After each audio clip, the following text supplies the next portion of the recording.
Okay, good afternoon everyone. So we were discussing about the transformers, particularly regarding the ideal transformer. Let me once again summarize the concepts about the ideal transformer. V1. This is supply voltage V1. I am putting all in RMS values, right? And induced EMF in the primary winding is E1, induced EMF in the secondary winding is E2, and the terminal voltage across the load V2, and current taken by the transformer on the primary side I1, and current delivered by the transformer to the load I2, right? And number of turns on the primary N1, number of turns on the secondary N2, and this is the flux phi maximum, phi maximum set up in the core. One moment, right? So in case of an ideal transformer, what we don't have is, that is, no MMF required, no MMF required to build the flux,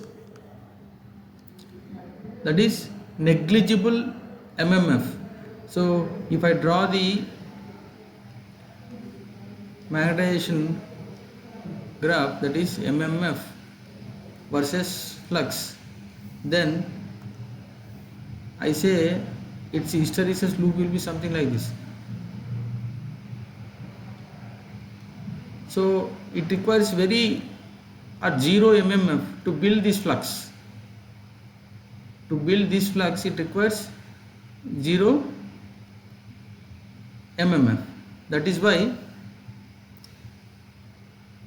we say that the N1 I1 is equals to N2 I2. This leads to this expression in ideal transformer, right?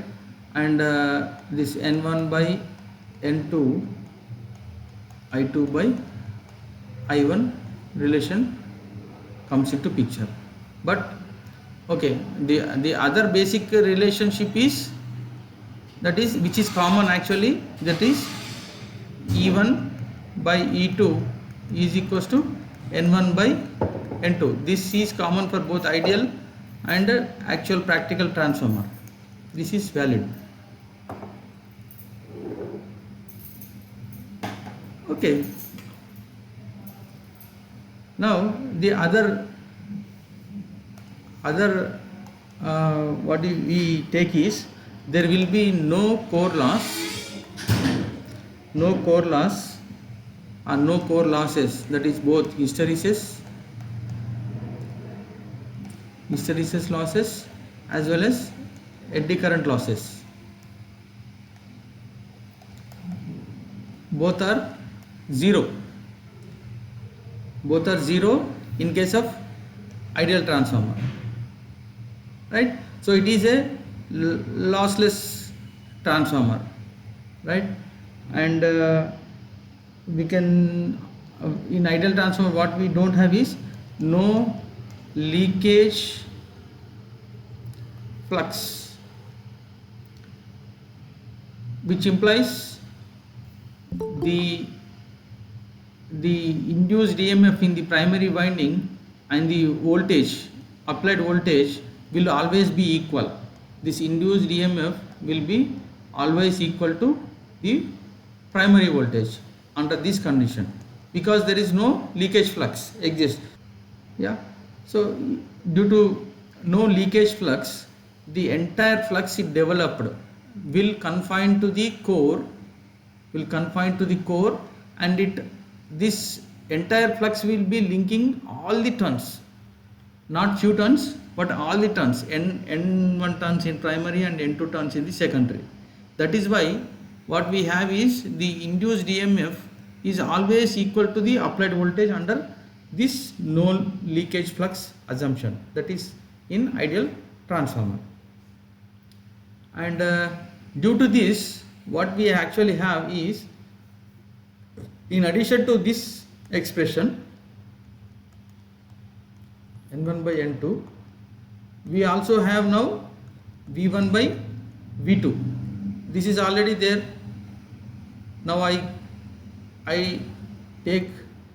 extend this one, that is V1 by V2 is also equals to E1 by E2 because of this no leakage flux in the machine transformer. Okay, now and also the conductors are lossless. Conductors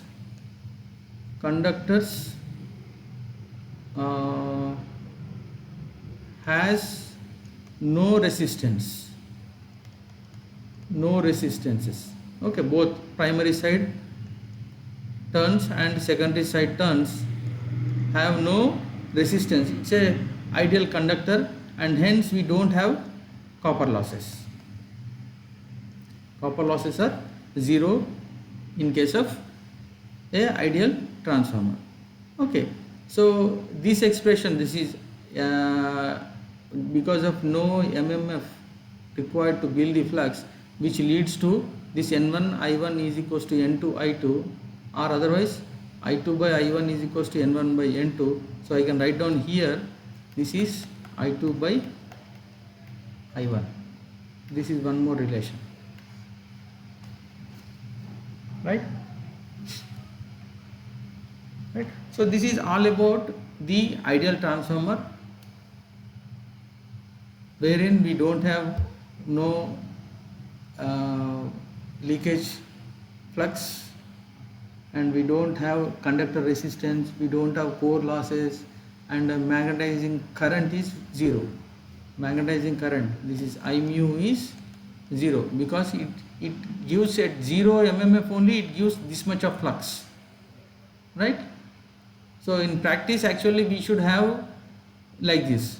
So the magnetizing current will be that means for a corresponding MMF we will be developing a flux. If I increase MMF, we will be having more flux like that, and if we further increase, it gets slowly saturated and then it goes into saturation region, right? So this is a practical case, but in ideal case we have a such type of magnetizing curve. Okay, now let us slowly remove one by one these assumptions and go nearer to the practical transformer. So this is V1,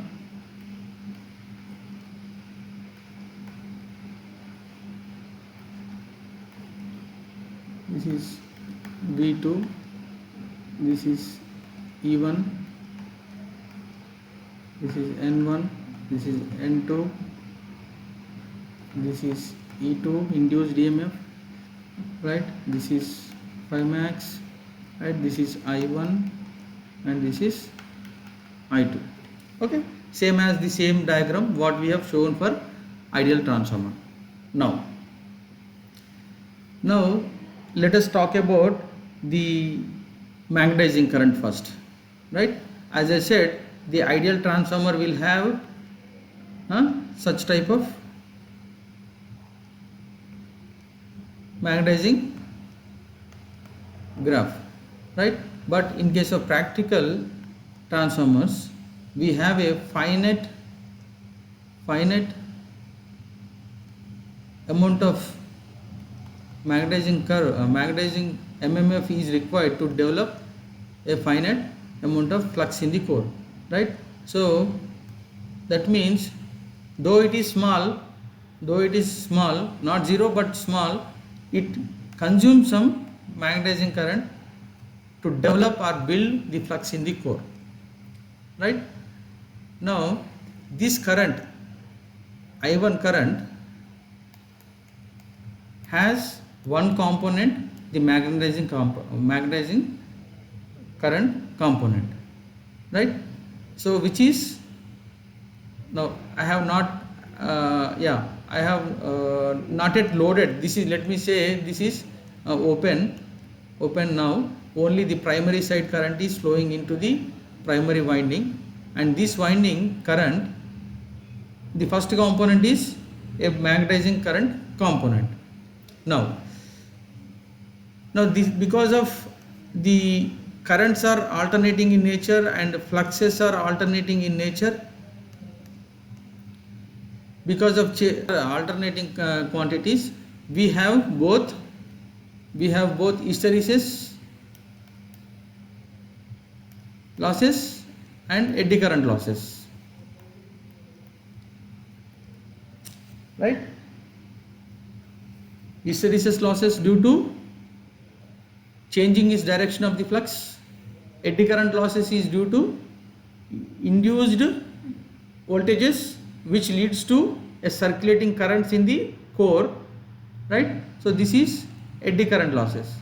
Now together these losses is a loss component of current, right? So vectorially I can say that the total current, the primary winding current drawing from the supply, is a vector sum of the magnetizing current component plus the loss component. I can say loss component of current. Again, this loss component, so these two currents, for making analysis simple, what I can do is I slowly develop the equivalent circuit. So this current, this I1 current, is actually a sum of two components.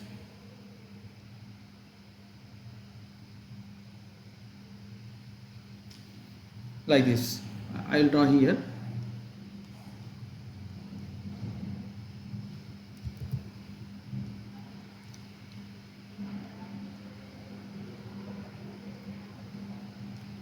Okay, now what I'm doing now, this is practical transformer, which is having all loss components, flux, leakage flux, conductor resistance, all are existing. Now I am trying to make these quantities representing away from the symbol and make the transformer as an ideal transformer. Did you get my point? What I am trying to do is,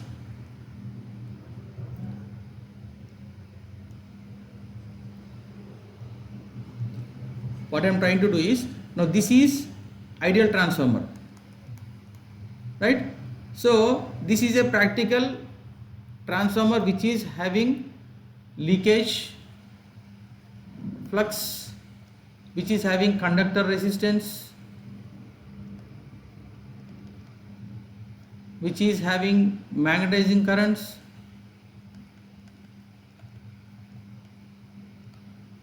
right? And which is also having core losses. So these all components exist in this practical transformer. It is now trying to represent it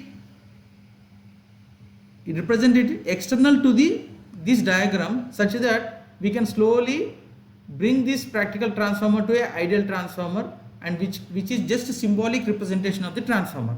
Rest of the thing takes about this practical transformer, right? What I'm trying to now represent, that is magnetizing current component and core loss component, right?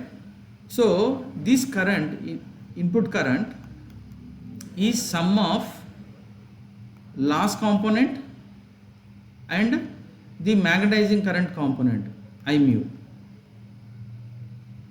Okay, under no load condition there is I2 is 0, right? I2 is 0.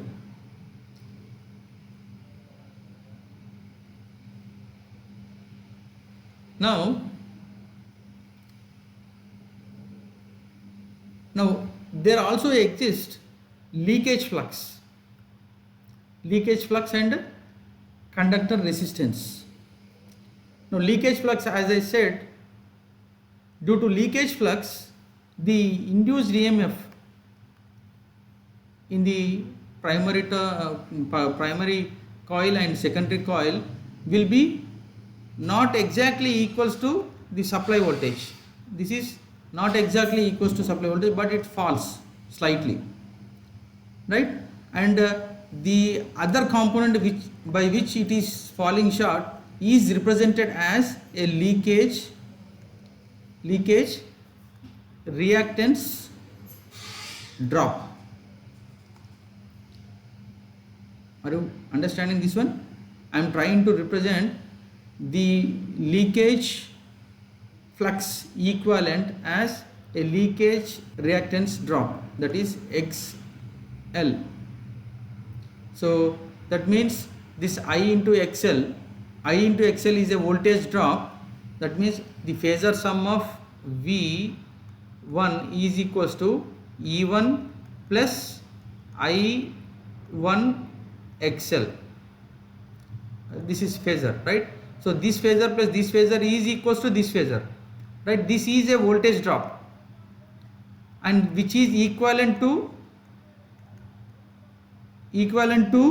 the leakage flux drop.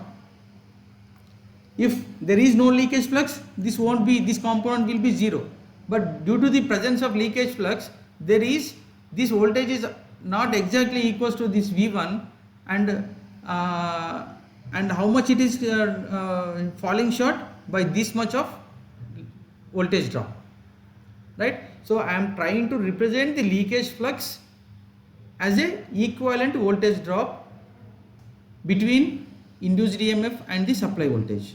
Now similarly the conductor resistance, because conductor has finite length and definitely it will have its own conductor resistance. So that resistance is again placed in series with this leakage reactance, that is R, right? So we also have voltage drop in this resistance, and we also have loss component I1 square R in this resistance. Now similarly I can also place a leakage reactance on the coil equivalent resistance R2 on the secondary side, right? So now I have represented all the elements of the practical transformer onto a equivalent elements, parameters. Now this transformer now becomes, this symbol now becomes a ideal transformer.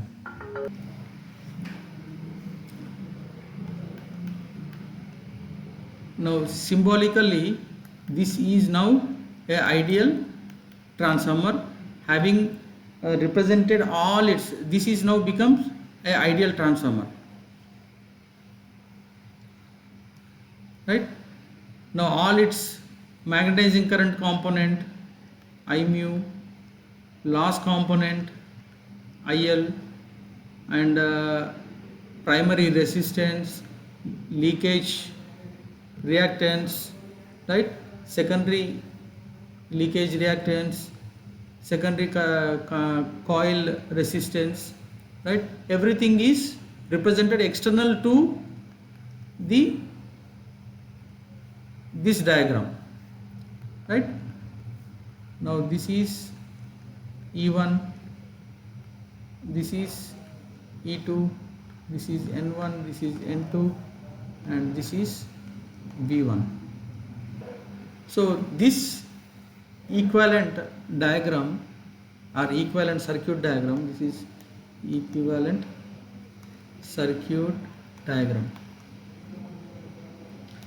of a practical transformer. Now this is just a symbolical representation of the transformer, but every element of its core losses, leakage reactance and its magnetizing current component is externally shown in this circuit. Okay, now what we do is we use the relationships to represent the parameters onto the primary side or secondary side. Now sometimes what they do is they try to bring these values all onto the primary side, right? So using this turns ratio. Okay, so if I want to, if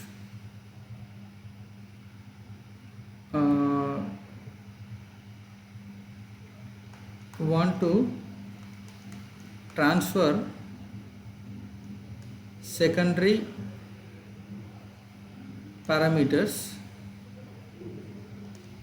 onto primary side.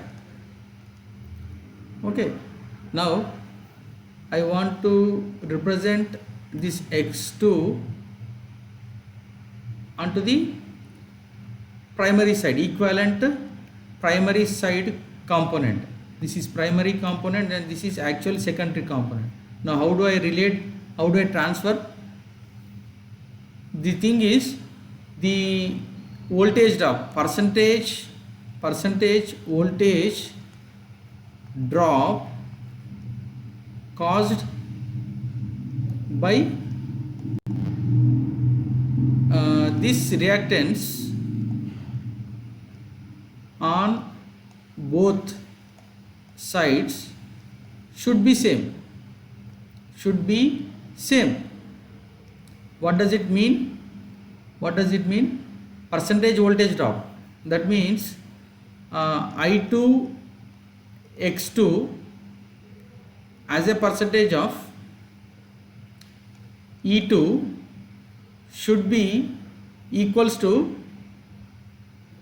it's a fictitious component on the primary side, that is current is same I1, its fictitious component is I2 prime. Let me say I2 prime. What is this I2 prime? I2 prime is the referred quantity of x2 onto primary side,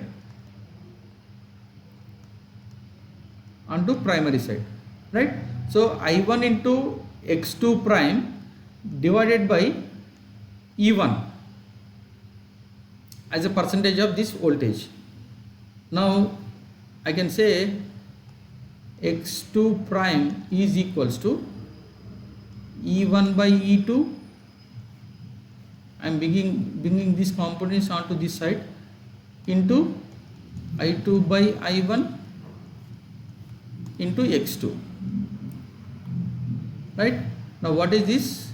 E1 by E2 and I1 by I2 by I1 both are actually the ratio, that is N1 by N2. If I take a constant K or A, N1 by N2 as a ratio A, then this is transformer tap ratio, then I can say this is A square x2. So x2 prime is represented as A square because E1 by E2 is N1 by N2, right? E1 by E2 is N1 by N2 is A, and other one is I2 by I1 is equals to N1 by N2. Again it is A. So that is why this is A square times X2. Now this is regarding the transferring the reactance onto the primary side. Now if I want to transfer the resistance, I will be to transfer resistance, what I have to take into consideration is the loss component should be equal. The power loss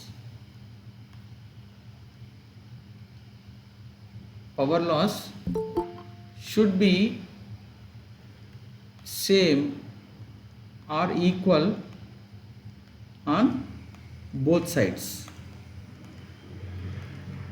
right? If R2 is the actual resistance on the secondary side and R2 dash is the equivalent equivalent resistance of R2 referred to primary, right? So what should I do?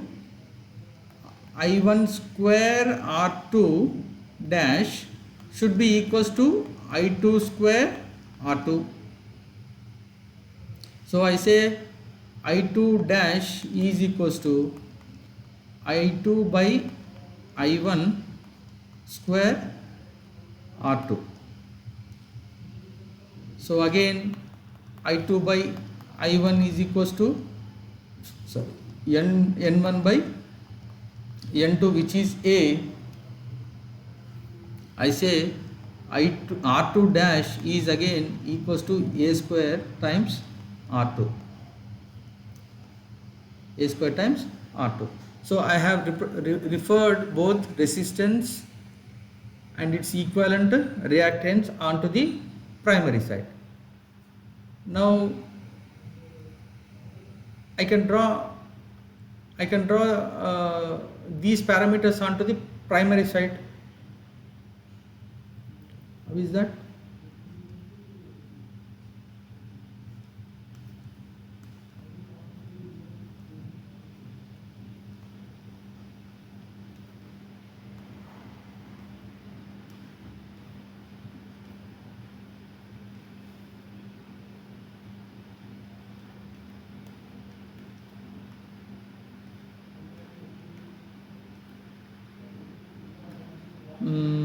This is E2 dash. Let me take E2 dash, and now what is this? This is R2 dash and this is X2 dash referred to the primary side, right? And we have V2 dash. Now the entire symbol, transformer symbol, is now removed. This is V1. So what I have done, I have represented this onto the primary side, I have represented this onto the primary side, and these two components onto the primary side, and I have removed this entire transformer symbol. Okay. In fact, because E1 by E2 is equals to N1 by N2, okay, I can say this E2 equivalent,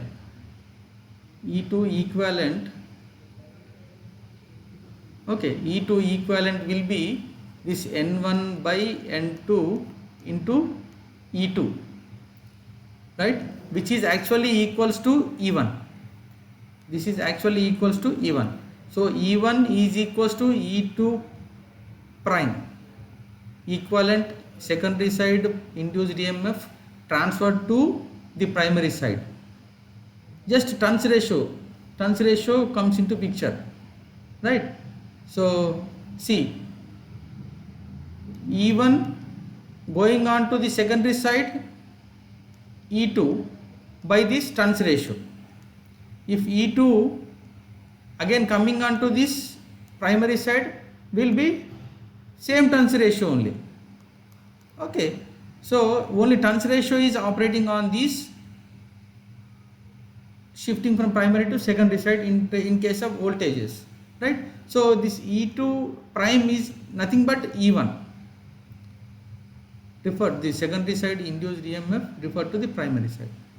Similarly, this case as well, this V2 prime is nothing but N1 by N2 or A times,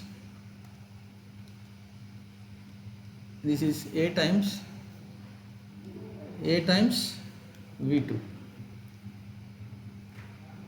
A times V2, this is also A times E2, right? Now this is R1, this is X1, this is I1, and this is actually the no load current I0, this is I loss component, and this is I mu component, and this is now the secondary side current referred to the primary side I2 dash. How is secondary current referred to the primary side? So I1 by I2 is equals to N2 by N1 reverse. So this is equals to 1 by A. So I can say I1 is equals to 1 by A times I2. So the relation between the primary and secondary is this way. So that means I2 prime is equals to I2 by A. The secondary side current referred to the primary side. Now this is the equivalent circuit representation of a practical transformer, right, which has all the loss components, magnetizing components, resistive components, everything is represented in this equivalent circuit.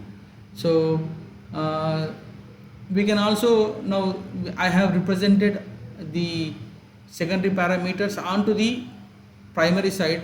Similarly, I can also transfer the primary parameters onto the secondary side.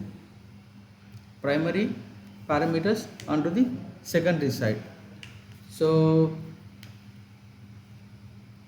now that I leave it to you, right? Similar concepts you can do that. Now I am coming to phasor diagrams. Flux is equals to phi maximum sin omega t, right? So I can say E induced N1 minus sin OK t phi by dt. So this is N1 phi maximum omega into cos omega t, right? So I can say this is even is instantaneous, right? If I make it what is E maximum? E maximum is N1 phi maximum, omega is 2 pi f. Here now in this case 2 pi f, the supply frequency f omega. Now this is the maximum value of this EMF, this value E max or E. Now this is instantaneous voltage E. Now this maximum value, if I divide it by root 2, then I'll get the RMS value. Okay. Now this comes to 4.44 phi maximum N1 into F. Now this is the standard equation, RMS equation for the induced EMF in the transformer, right? Now mind you, this flux is flux max 5 maximum only, still it is 5 maximum only, right? Keep that in mind, right? So 4.44 5 maximum N1 into F supply frequency. Now now if I notice here, this component and this component, they are what? They are having a 90 degrees shift. Yes or no?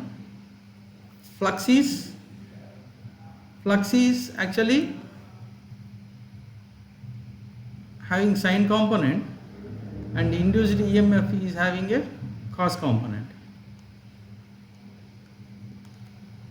Okay, so instead of representing it in terms of instantaneous value, if I represent in a vectorial form, that is the supply voltage V1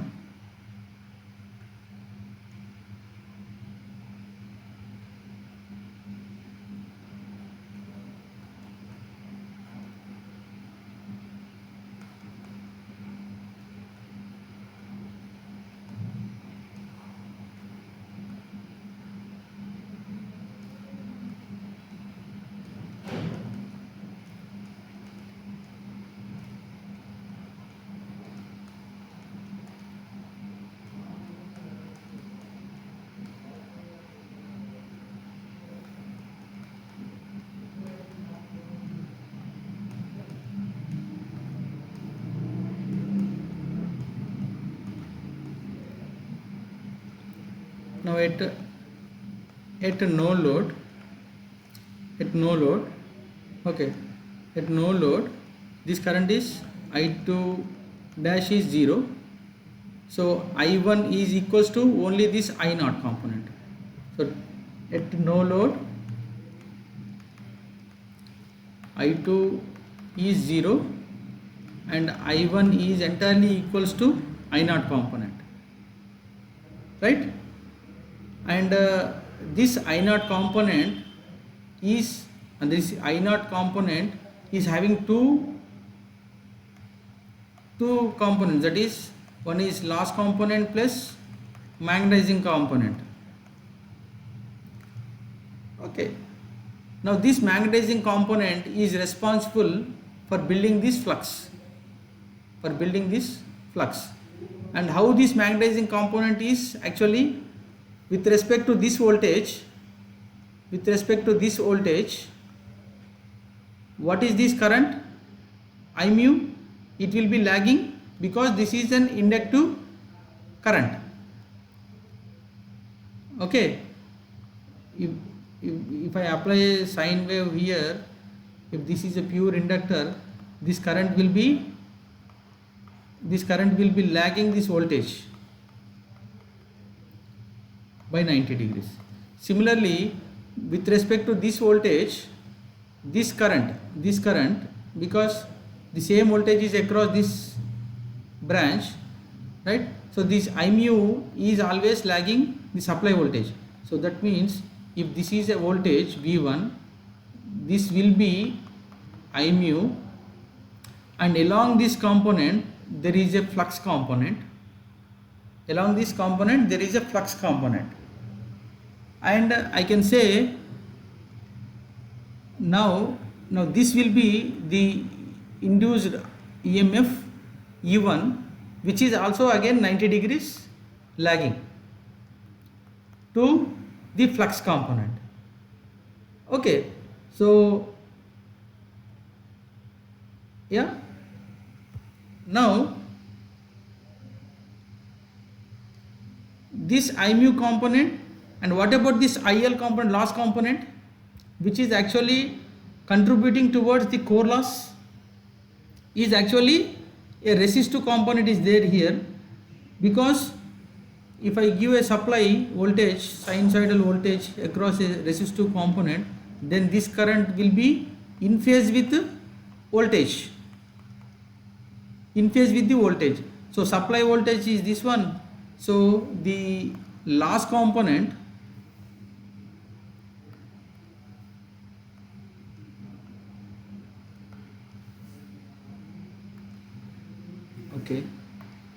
loss component will be along the supply voltage, and I mu component will be along the current. This is I mu component. Now if I add vectorially,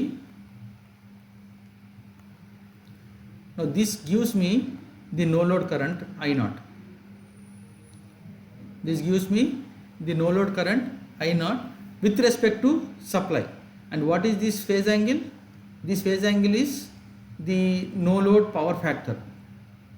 No load power factor, or phase angle between the supply voltage and the no load current drawn by the transformer.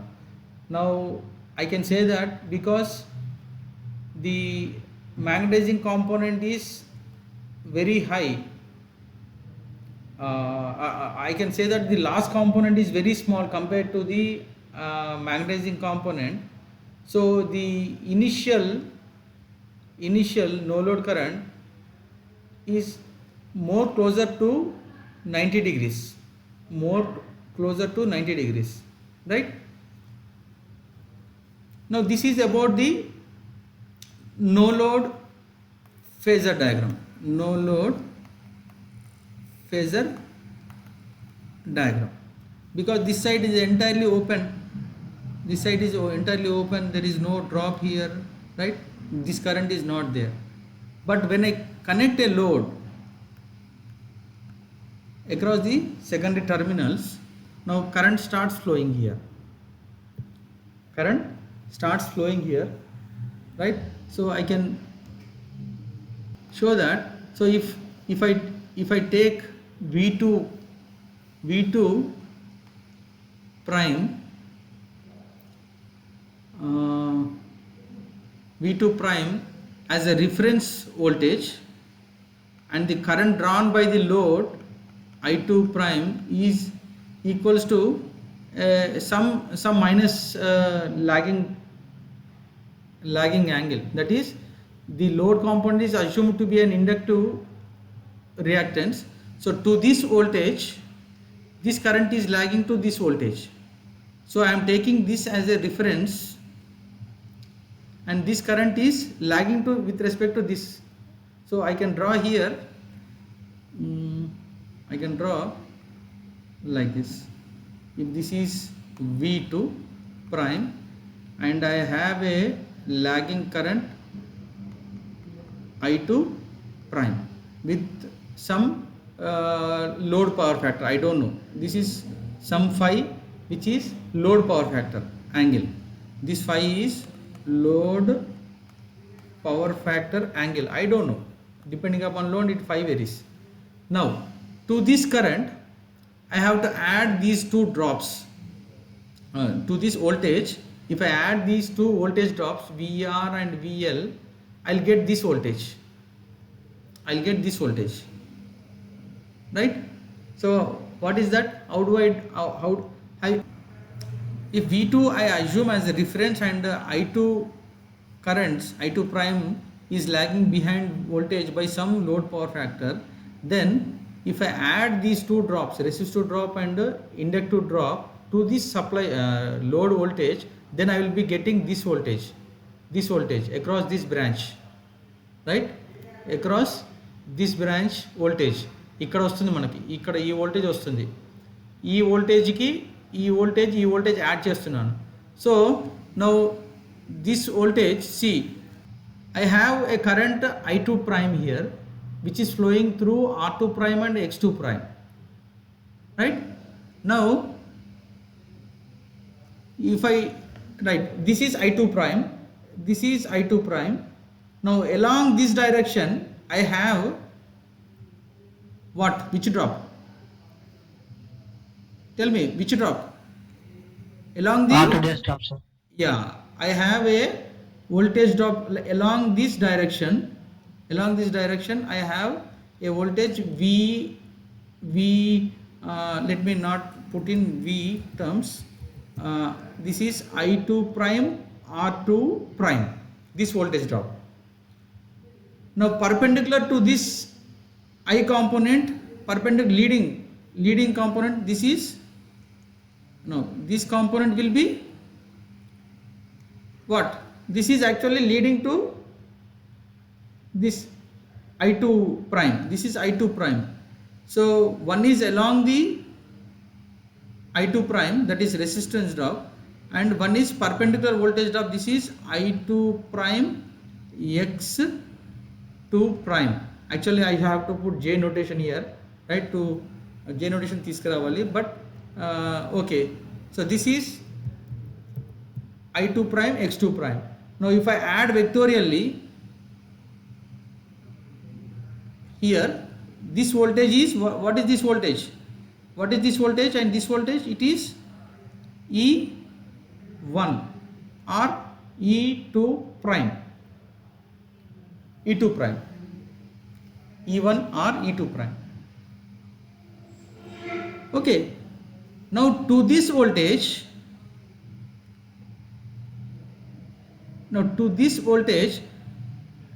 there is no load current going.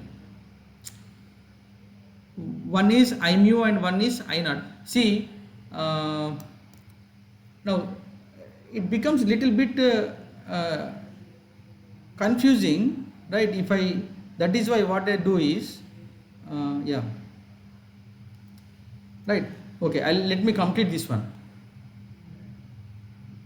Now if, what is this current? Now this voltage I got, this voltage I got. So I2 dash plus I naught is equals to I1. So I have two branches like this. This is I2 dash and this is I naught and this is I1. So the vector sum of these two currents will be equals to I1. Now this is I2 dash and I have to draw I1 now, so that I can add this I naught and I2 dash to get I1. Now how to draw this I naught? Now I naught is, now I know this voltage, this is E1 or E2 prime. Now this current, one is I mu and one is IL. Now tell me, with respect to this voltage, IL will be, please answer me, IL will be in phase or out of phase? What is that? IL, last component current, to this, huh? In phase. In phase, right? So this is E1, so this is IL component, and what about I mu? This is reactive component. This I mu is reactive component. How it will be? How it will be? 90 degrees lagging. 90 degrees lagging. So to this voltage, I mu will be 90 degrees lagging. So okay, let me draw this component very small. Let me draw this IL component very small.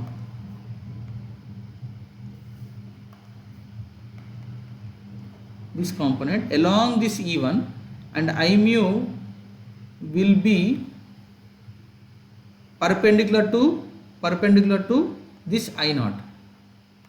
Okay, so the vector sum is, the vector sum of these two is I naught. Is it right? The vector sum of these two is I naught, right? Now this I naught and I2 prime, this I naught and I2 prime should be vectorially added. Now if I add these two, then I will be getting I1. what I have done, I2 prime and I naught. How do I get the I naught? I have added this IL and I mu. I have vectorially I have added this IL and I mu to get I naught, and I naught is vectorially added to I2 prime to get I1. Now this is I1. Now I have this current I1. I know this voltage E1. Now I need to build this V1 by adding these two drops to this E1. What I am saying, this voltage is E1 or E2 prime, and I have this current I1 now.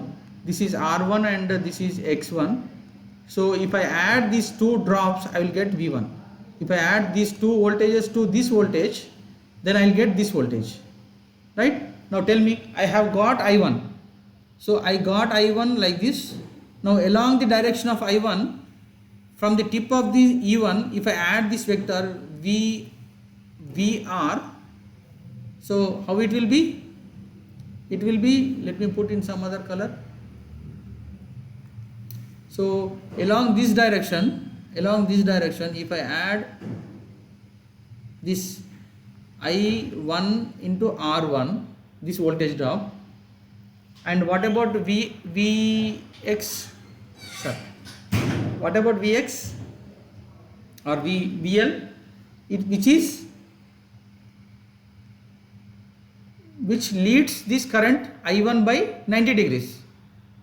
This voltage drop across this current will be leading. ఇది leading kada, ఇది VL, ఈ current ki.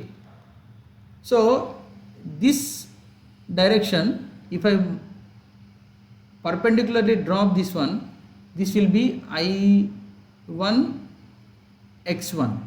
Now again, if I add this, I'll get, this is V1. This is V1. Okay, so it seems like a bit complex, right? The phasor diagram, starting from the secondary voltage and currents, slowly move on to the left side to build the supply voltage V1. Now in a single phasor diagram, it looks very confusing, right? So what they do is, they try to separate the secondary components and put it below and primary side onto the above phasor diagram. How do they do? Let me show. Now I have got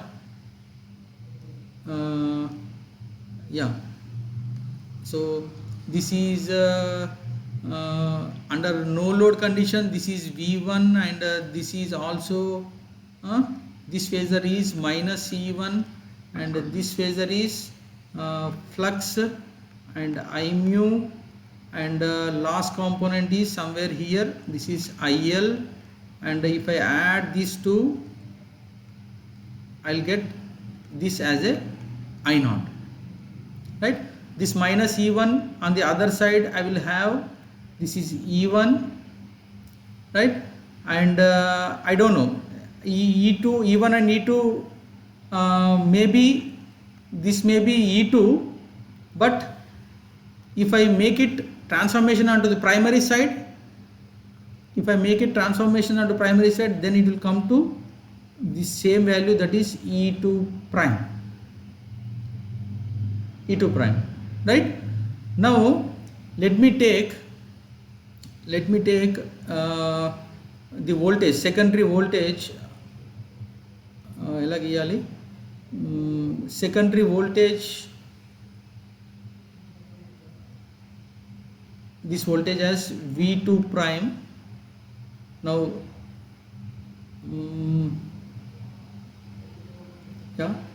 and secondary current is I2 prime.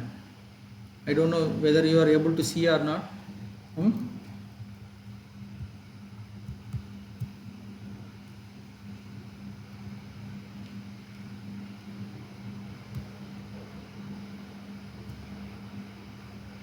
Okay, now uh, now v2 prime in phase with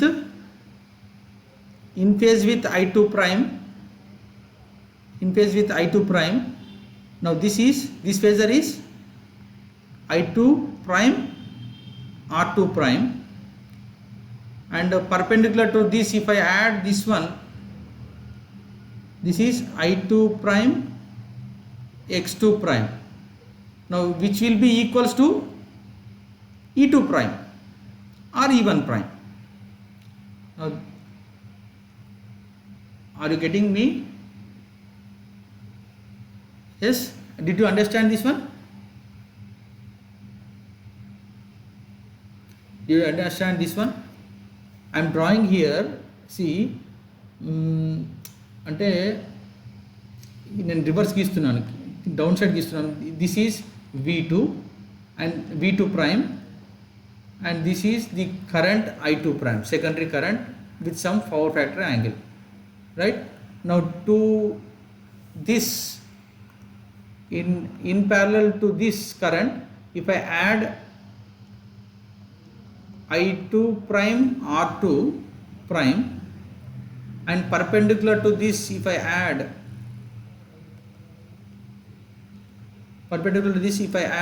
this phasor as i2 prime x2 prime, then if I add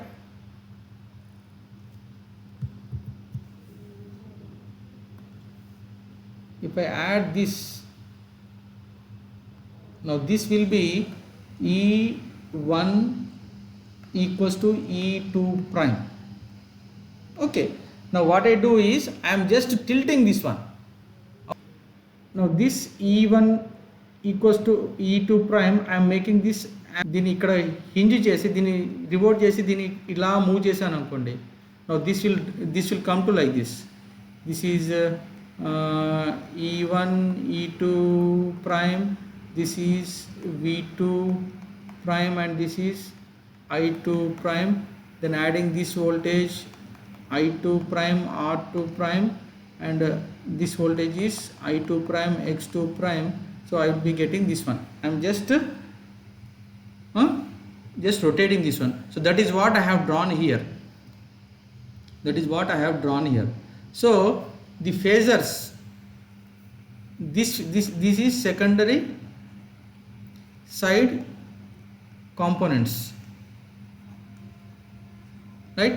So this is secondary side supply, terminal voltage, adding the resistance and reactance drop gives me the induced EMF, right? Now if I again bring back to the primary side, okay, so this equivalent component, i2 prime equivalent component on the primary side, like this will be a bit larger actually. This current will be a bit larger. This is i2 prime, adding this to no load current, now this will be i1, right? Now to this,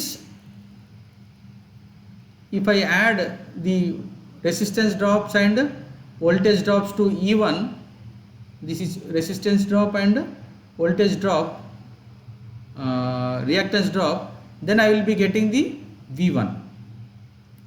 This will be the v1.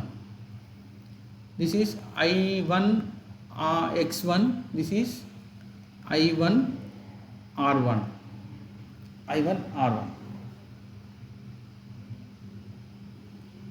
Okay, so now representing the phasor diagram like this is bit easy to understand than compared to this one. Okay, right? So I can say that as the loading current increases, if load current is zero, then the v2 prime go and merge into e2 prime.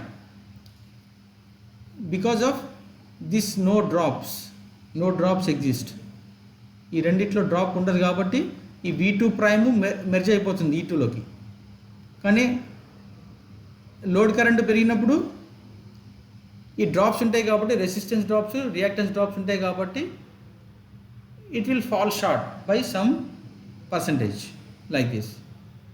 So this